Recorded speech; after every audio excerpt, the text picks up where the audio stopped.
अच्छा तेर मना झगड़ा लड़ाई में उतर गए। और उतरे तो हाँ राजा दुर्योधन मामा शकुनी के है मामा। हमर दोनों भाई में जमत नहीं है। नहीं जमत है। हमर युद्ध करना चाहता। ये तो देरी का बात के है। वाह वाह। जब वो राजा लंबी मिला जा बात के भर नहीं। बिलवा कन्हैया तक बुला के ला ले। अच्छा कहा देरी रहे कहे सही के थस मामा। वाह वाह। सब लोग बुला के ला रहे हो। लेकिन अभी तक ले कन्हैया ला नेवता नहीं दे। नहीं दे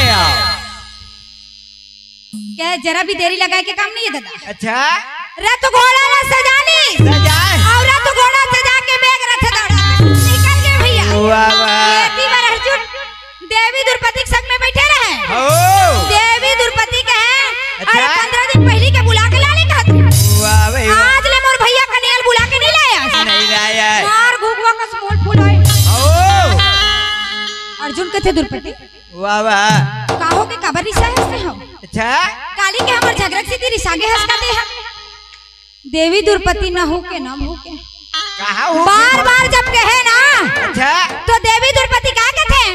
कहाँ थे? मैं तो नहीं जानूंगा जमोन रतिया के झगड़ा नहीं जाना, मैं तो नहीं जाना घरे मोन। रतिया के झगड़ा नहीं जाना, मैं तो नहीं जाना बजामोन। रतिया के झगड़ा नहीं जाना, ये दे रतिया के झगड़ा नहीं जाना, ये दे रतिया के झगड़ा नहीं जाना, ये दे रतिया के झगड़ा नहीं जाना बजा, मैं तो नहीं जाना बजामोन।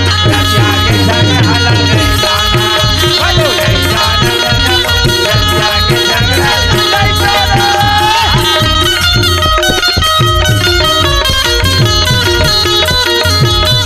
राधे राधे।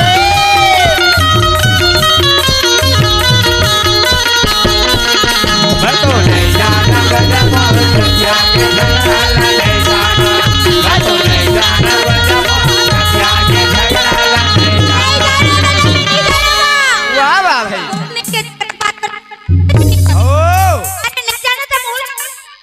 वाह वाह।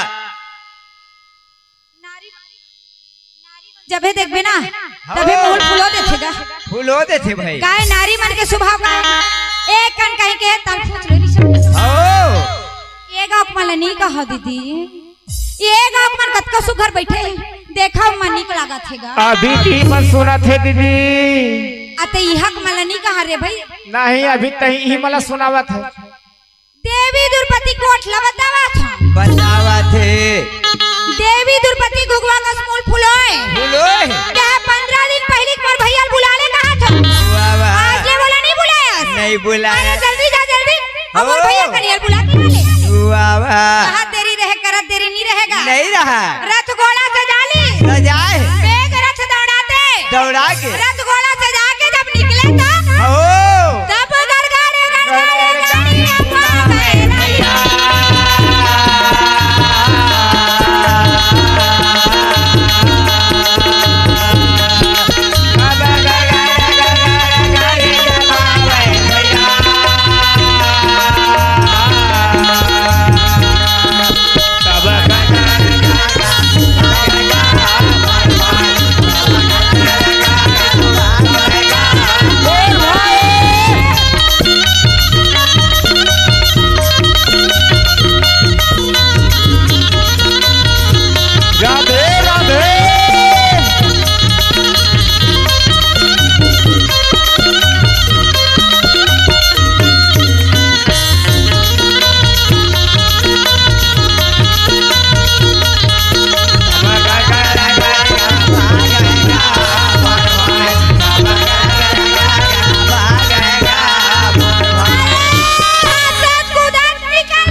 भगवान कन्हैया सोहेला लगाना ठीक बात नहीं है।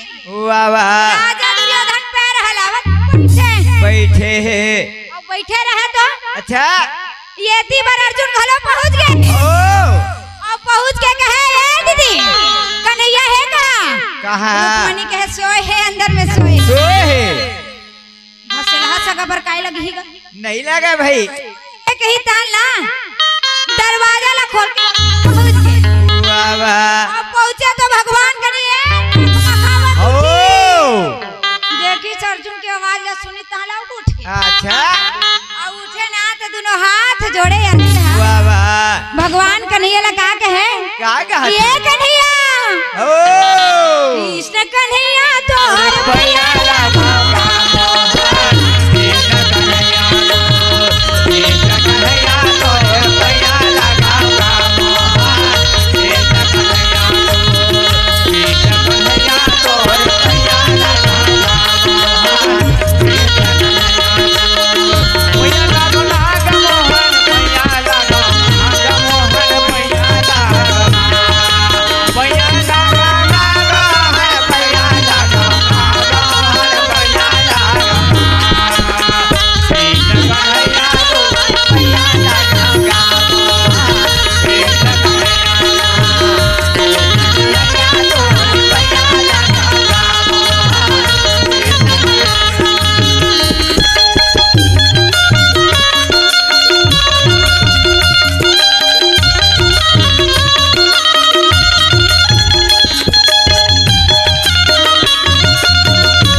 राजा दुर्योधन सुने तो कहे ये कन्हैया वाह वो अब भी आए हैं अब बोला करीब करीब 1 घंटा हो गया है बोला तो नहीं कहे कत्का फिर क्या है किसी सपने बने तो है नहीं अब बोला कत्का फिर क्या है सर तू सपने बने तो है नहीं ओखर पर माया ज्यादा है दीदी ये कन्हैया अच्छा वाह वो अब भी आए हैं अब बोला करीब करीब 1 घंटा हो गया है बोला तो नहीं पूछते कत्का फिर क्या है किसी सपने बने तो है नहीं पूछता है अब बोला कत्का फिर क्या है इसका था वाह वाह तो यही बात भर मोल बने नहीं लगेगा नहीं लगा दुआ भेदी करल सीख के हंसते हैं भारी भारी भगवान कन्हैया कहे मोर दुबे ठना की दादा 4 ठन नहीं वाह वाह ते हम पाछू डाल बैठे रे सो आगू डाल बैठे री तब उठे हम आगू डालना देख परे होगा अब ये दे अब भी ते बोल के आए सागुन आप भी तोर ऊपर नजर परे वाह वाह राजा दुर्योधन के कहां नजर पड़े हैं